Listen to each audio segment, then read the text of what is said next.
여러분 안녕하십니까, 진성호입니다. 이 문재인 대통령이 관여된 사건입니다. 바로 노무현 전 대통령의 이 남북 정상회담에서의 NLL 포기 발언, 이것과 관련돼서 이 문재인 대통령을 포함해서 이 백종천 전 청와대 안보실장, 조명균 전 비서관 등이 기소된 사건이 있었습니다.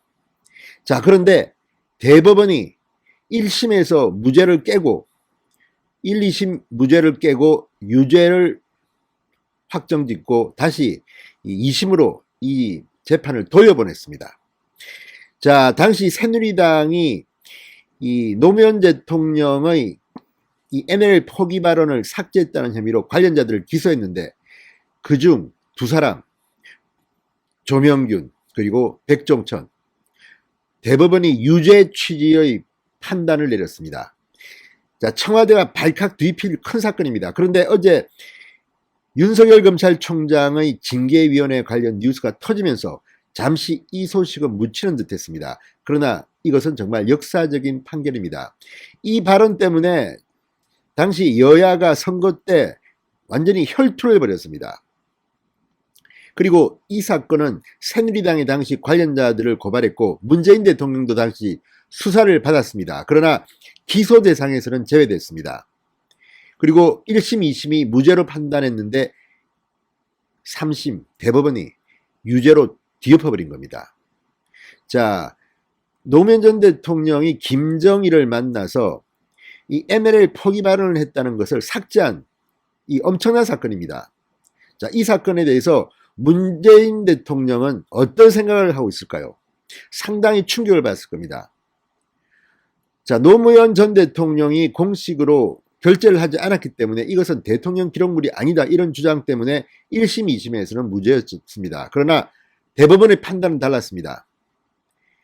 사실상 노무현 전 대통령이 사인을 하지는 않았지만 이미 확인을 했기 때문에 사실상 결재가 난 것으로 봐야 된다는 취지였습니다. 자, 이 대법원의 판결, 청와대가 발칵 뒤폈습니다. 진성호의 융단 폭격 시작합니다. 노무현 청와대를 융단 폭격합니다. 방송에 앞서 아직 진성호 방송에 구독자가 아니신 분들은 붉은색 구독 버튼 눌러주십시오. 더 좋은 방송으로 보답하겠습니다. 자, 이 발언 때문에 사실 선거전도 그렇고 국회가 그때 난리가 났었습니다. 그런데 지금은 굉장히 잊혀진 것 같습니다. 그래도 이건 정말 중요한 발언입니다. 대한민국의 대통령이 김정일을 만난 자리에서 NLL을 포기하는 발언을 했다.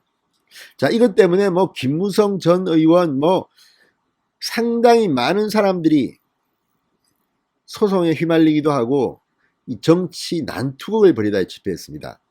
그랬는데 한참 시간이 흘러서 2020년 대법원이 유죄 취지로 이 재판을 2심으로 돌려보낸 것입니다. 자, 노무현 전 대통령의 지시에 따라 2007년 남북 정상회담 회의록 초본을 삭제한 혐의 등으로 기소됐던 백종천 전 청와대 외교안보실장과 조명균 전 청와대 안보정책비서관에 대해서 대법원이 유죄라는 판단을 내렸습니다. 어제 대법원 2부 주심 박상옥 대법관은 대통령 기록물 관리법 위반 등으로 기소됐던 백 전 실장 등에 대한 상고심 선고공판에서 무죄 판결한 원심을 깨고 유죄 취지로 사건을 서울고법으로 돌려보냈습니다.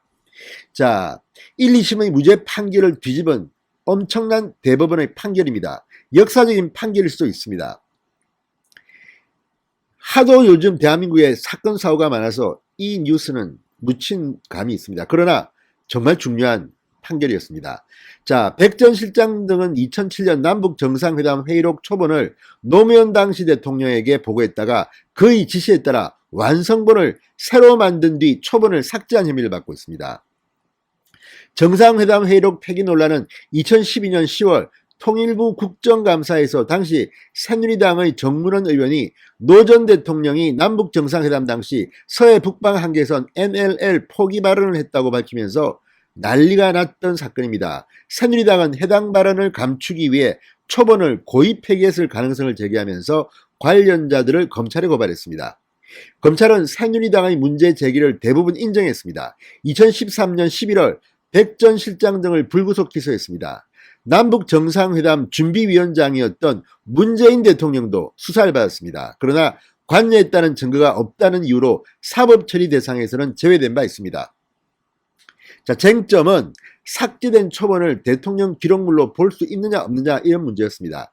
검찰은 노무현 전 대통령이 첫 보고를 받고 열람 항목을 눌렀기 때문에 결재가 이루어졌고 이 때문에 초본은 대통령 기록물로 생산됐다는 입장을 취했습니다. 그러나 1심과 2심 재판부는 노무현 전 대통령이 열람 항목을 누르면서 수고 많았다. 다만 내용을 한 번 더 다듬어 놓자는 뜻으로 재검토로 한다는 글을 남겼다는 점에 주목, 결재는 이루어지지 않았다고 판단했습니다. 그리고 무죄를 선고했습니다.